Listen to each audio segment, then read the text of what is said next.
Hello guys, welcome to Facebook page and my YouTube channel. Don't be sad. হতাশ হবেন না। এর পক্ষ থেকে আমি সৈয়দ শাহজাহান রহমান আপনাদের সকলকে জানাচ্ছি হৃদয়ের অন্তঃস্থল থেকে আন্তরিক শুভেচ্ছা ও আমার সালাম। আসসালামু আলাইকুম।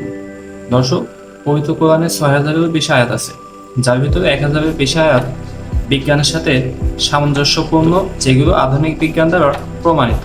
মানব জাতির হেদায়েতের জন্য আল্লাহ সুবহানাহু ওয়া তাআলা সরাসরি ১৪৫০ বছর পূর্বে আমাদের নবী মুহাম্মদ সাল্লাল্লাহু আলাইহি ওয়াসাল্লামের উপরে নাজিল করে। কিছু নাস্তিক আছে যারা স্পষ্টভাবেই বলে যে পবিত্র কোরআনুল কারীম সরাসরি আসমানি কিতাব নয়, পবিত্র কোরআনুল কারীম মানব রচিত একটি কিতাব। কিছু নাস্তিকরা কিন্তু দাবি করে থাকে যে পবিত্র আল কোরআন এটা মানব রচিত একটি কিতাব, যেটি আমাদের নবী মুহাম্মদ সাল্লাল্লাহু আলাইহি ওয়াসাল্লাম ১৪৫০ বছর পূর্বে নিজের জ্ঞান, ক্ষমতা, শক্তি দ্বারা এই গ্রন্থটি রচনা করেছেন। যদি একজন ভালো মুসলিম আপনাকে হতে হয়, আমাদের নবী মুহাম্মদের লাইফ স্টোরির দিকে কিন্তু আপনাকে লক্ষ্য রাখতে হবে। আমাদের নবী কিন্তু প্রথমে কোনো নাস্তিক, কোনো বেধর্মীর সাথে খারাপ ব্যবহার করতেন না, সুমিষ্টভাবে উত্তম কথা দিয়ে তাদেরকে বোঝানোর চেষ্টা করতেন, কারণ আমাদের আছে সত্য একটি কিতাব। নাস্তিকরা যে দাবিটি করে থাকে যে পবিত্র কোরআনুল কারীম আল্লাহ সুবহানাহু ওয়া তাআলার প্রেরিত কিতাব নয়, তো দর্শক এই বিষয়ে যদি নাস্তিকদের উত্তর দিতে হয় তাহলে কয়েকশো উত্তর পর্যায়ক্রমে দেওয়া সম্ভব। তো দর্শক, আমরা আগে শুনে আসব যে নাস্তিকরা পবিত্র কোরআনুল কারীম নিয়ে তাদের মন্তব্য কি। মুহাম্মদ একটা অসভ্য বর্বর ব্যক্তি ছিল এবং তার প্রতিষ্ঠা করা ইসলাম অন্য সকল ধর্মের মতোই ভুয়া একটি ধর্ম। যারা ইতিমধ্যেই ধর্মানুভূতিতে আঘাত পেয়ে বসেছেন তাদের প্রতি অনুরোধ, এই ধরনের অত্যন্ত অস্বাভাবিক, অমানবিক বিশ্বাস থেকে আপনারা অবশ্যই বেরিয়ে আসুন।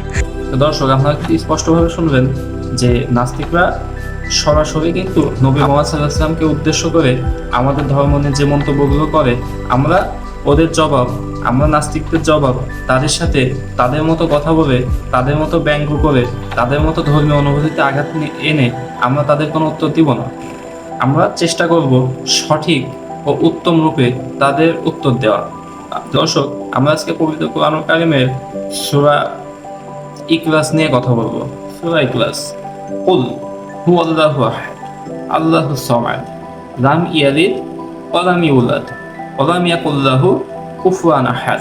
আমরা সূরা ইখলাস থেকে এমন কিছু তথ্য তাদের সামনে উপস্থাপনা করার চেষ্টা করব যে যা থেকে স্পষ্টভাবে তারা বুঝতে পারবে যে পবিত্র কোরআনুল কারীম আসলেই কি মানব রচিত একটি কিতাব, নাকি এটি সরাসরি আমাদের আল্লাহ সুবহানাহু ওয়া তাআলার পক্ষ থেকে মানুষের হেদায়েতের জন্য এই পৃথিবীতে নাজিল করা হচ্ছে। দর্শক, আল্লাহ সুবহানাহু ওয়া তাআলা আজকে থেকে ১৪৫০ বছর পূর্বে এইসব নাস্তিকদের জন্য সুন্দর একটা চ্যালেঞ্জ ছুড়ে দিয়েছেন যে যদি তোমরা সত্যবাদী হয়ে থাকো আর পবিত্র কোরআনুল কারীম যদি আল্লাহ সুবহানাহু ওয়া তাআলার কিতাব না হয়ে থাকে, তাহলে তোমরা এই কিতাবের মতো আরেকটি কিতাব রচনা করে নিয়ে আসো।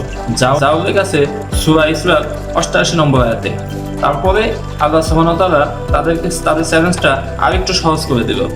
আল্লাহ সুবহানাহু ওয়া তাআলা তাদেরকে বলল, যদি তা তোমরা না পারো তাহলে তো এই পবিত্র কোরআনুল কারীম থেকে 10টা সূরা তোমরা রচনা করে নিয়ে আসো।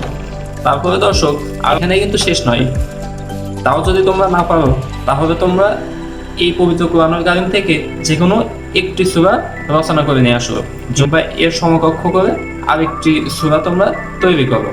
যা উল্লেখ আছে সূরা ইউনূসের ৩৮ নম্বর আয়াতে। পবিত্র কোরআনুল কারীমের মতো সুগঠিতভাবে এত সুন্দর করে এমন একটি কিতাব এখনো পর্যন্ত কেউ রচনা করতে পারেনি অথবা রচনা করতে পারেনি। তো দর্শক, এই কিতাব নিয়ে যদি আমরা আরেকটু গবেষণা চালাই তাহলে অনেক অজানা তথ্য, অনেক তথ্যবহুল তথ্য তাদের সামনে উপস্থাপনা করতে সক্ষম হব।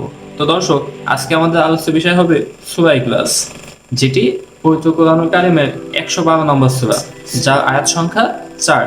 যেই সূরাটিতে আয়াত সংখ্যা আছে ৪টি, যেই সূরাটিতে আল্লাহর বৈশিষ্ট্য সম্পর্কে আল্লাহ নিজের বর্ণনা নিজেই দিয়েছেন।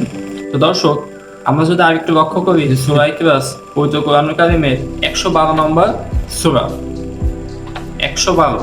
তো দর্শক, আমরা যদি ১১২ যোগফল করি ১+১+২, যার সংখ্যা আসে ৪। দর্শক, সংখ্যাটি মনে রাখবেন, যার সংখ্যা আসে 4। এখন দর্শক আপনি লক্ষ্য করে দেখতে পারবেন যে সূরা ইখলাসের আয়াত সংখ্যাও কিন্তু 4। এবং দর্শক আপনি আরেকটু খেয়াল করে দেখতে পারবেন আমাদের আল্লাহ সুবহানাহু ওয়া তাআলা আরবিতে আল্লাহ নামটিও কিন্তু 4 অক্ষরে। দর্শক এই সূরা ইখলাসের দিকে আরেকটু ভালো করে আপনি যদি লক্ষ্য করেন, এই পুরো সূরাটি সম্পূর্ণ 2 ভাগে বিভক্ত করেছে। সেটি হচ্ছে ইয়ারিদ। ইয়ারিদ শব্দটি এই সম্পূর্ণ সূরাটিকে 2 ভাগে বিভক্ত করেছে। তো দর্শক আপনারা আরেকটু ভালোভাবে লক্ষ্য করে দেখতে পারবেন যে এই পুরো সূরাটির ভিতরে একটা জায়গায় শুধু যে শব্দটি ব্যবহার হয়েছে। এই পুরো সূরাটিতে একটা জায়গায় শুধু এই যে শব্দটি ব্যবহার হয়েছে, যেটি হচ্ছে এই ইয়ারিদের নিচে। আর এই ইয়ারিদ থেকে পুরো সূরাটি 2 ভাগে বিভক্ত হয়েছে। আর একটু আপনারা যদি দেখেন, লাম ইয়ারিদ ওয়ালাম ইউলাদ, এর অর্থ হচ্ছে লাম ইয়ারিদ ওয়ালাম ইউলাদ, এর অর্থ হচ্ছে তিনি কাউকে জন্ম দেননি, কারোর কাছ থেকে জন্মগ্রহণও করেনি। আমরা যদি আর একটু ভালোভাবে লক্ষ্য করি, তো দর্শক আপনারা দেখবেন প্রথম থেকে ইয়ারিদ পর্যন্ত আপনি যদি অক্ষরগুলো গণনা করেন, আপনি পাবেন 23টি অক্ষর। এবং ইয়ারিদ হতে যদি শেষ পর্যন্ত আপনি অক্ষরগুলো গণনা করেন, তো দর্শক আপনারা এই 23টি অক্ষরে কিন্তু পাবেন। তো এই 23 দ্বারা কি বোঝানো হয়েছে আসুন আমরা জানি। দর্শক আমরা যদি আরবি অক্ষরগুলোর দিকে লক্ষ্য করি, তো আরবি অক্ষরের 23তম অক্ষর কিন্তু লাম। এই লাম দিয়ে কিন্তু এই আয়াতটি শুরু হয়েছে, লাম ইয়ালিদ ওয়ালাম ইউলাদ, তিনি কাউকে জন্ম দেননি, কারোর কাছ থেকে জন্মগ্রহণও করেনি। এবং দর্শক এই 23-এর কিন্তু আরো বিশ্লেষণ আছে। আপনারা যদি সায়েন্স নিয়ে একটু গবেষণা করেন, তাহলে আপনারা জানতে পারবেন একজন মানব দেহ পূর্ণাঙ্গভাবে গঠন হতে 23টি ক্রোমোজোম লাগে। 23টি ক্রোমোজোম লাগে। আর একজন মানব দেহ গঠিত হতে এই যে 23টি ক্রোমোজোম লাগে, বিজ্ঞানী সাসবার্গার 1875 সালে সর্বপ্রথম এই বিষয়টি আবিষ্কার করেন। ক্রোমোজোমটা কি? ক্রোমোজোম হচ্ছে বংশগতির ধারক ও বাহক, যা বিজ্ঞানী বেভেলি 1933 সালে সর্বপ্রথম প্রমাণ করে যে ক্রোমোজোম হচ্ছে বংশগতির ধারক ও বাহক। তো দর্শক এই 23 আপনি দেখবেন এই ইয়ালিদ থেকে যদি শেষ পর্যন্ত আপনি যান, আমরা অক্ষর পাবো 23। এবং এই ইয়ালিদ থেকে যদি প্রথম দিকে যাই, তাহলে কিন্তু আমরা অক্ষর পাবো এই 23টি। উক্ত আয়াত নিয়ে গবেষণা করলে স্পষ্টভাবে বোঝা যায় যে আল্লাহ সুবহানাহু ওয়া তাআলা এই আয়াত থেকে আমাদেরকে স্পষ্টভাবে বোঝাতে চেয়েছেন যে আল্লাহ সুবহানাহু ওয়া তাআলা জন্ম দেওয়া এবং নেওয়া এই চক্রের অনেক ঊর্ধ্বে, যা আমাদের মস্তিষ্ক সম্পূর্ণরূপে কল্পনা করতে কিন্তু অক্ষম। তো দর্শক আপনি যদি আর একটু ভালো করে লক্ষ্য করেন, তো দেখবেন কুল থেকে ইয়ালিদ পর্যন্ত শব্দ বা ওয়ার্ড আছে 7টি, এবং ইয়ালিদ থেকে কুফান আহাদ পর্যন্ত শব্দ বা ওয়ার্ড আছে কিন্তু এই 7টি। তো দর্শক মাতৃগর্ভে একটি শিশুর পরিপূর্ণ মানুষ রূপ পেতে ধাপ পার করতে হয় 7টি।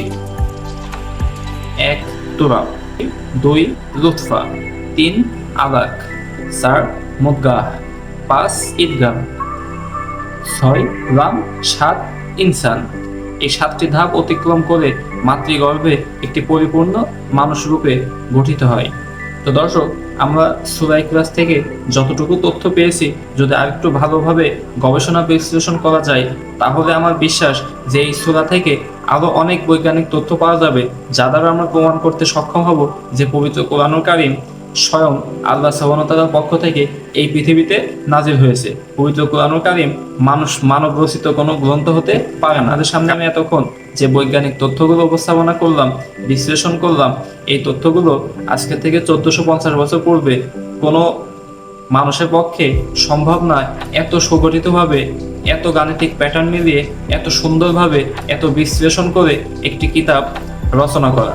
আমি আপনাকেও বলবো যে পবিত্র কোরআন এমন একটি কিতাব যেটা নিয়ে আপনি যদি গবেষণা করেন, তাহলে আপনি অবশ্যই এই কিতাবের প্রেমে পড়বেন এবং অবশ্যই এই কিতাবের প্রত্যেকটা কথা অনুযায়ী আপনার জীবন পরিচালনা করার জন্য উৎসাহিত হবেন। তো দর্শক আমি আপনাকে সাজেস্ট করব যে আপনি এখনই পবিত্র কোরআন নিয়ে গবেষণা শুরু করুন, এখনই পবিত্র কোরআনের কাছে আসুন। তো দর্শক আরও এরকম তথ্যবহুল ভিডিও নিয়ে ডোন্ট বি স্যাড আসতে চলেছে পরবর্তী এপিসোডেতে। তো দর্শক আবার দেখা হবে, কথা হবে পরবর্তী ভিডিওতে। তো ততক্ষণ ভালো থাকবেন, সুস্থ থাকবেন, নিজের প্রতি খেয়াল রাখবেন এবং জামাতের সহিত 5 ওয়াক্ত সালাত আদায় করবেন ইনশাআল্লাহ।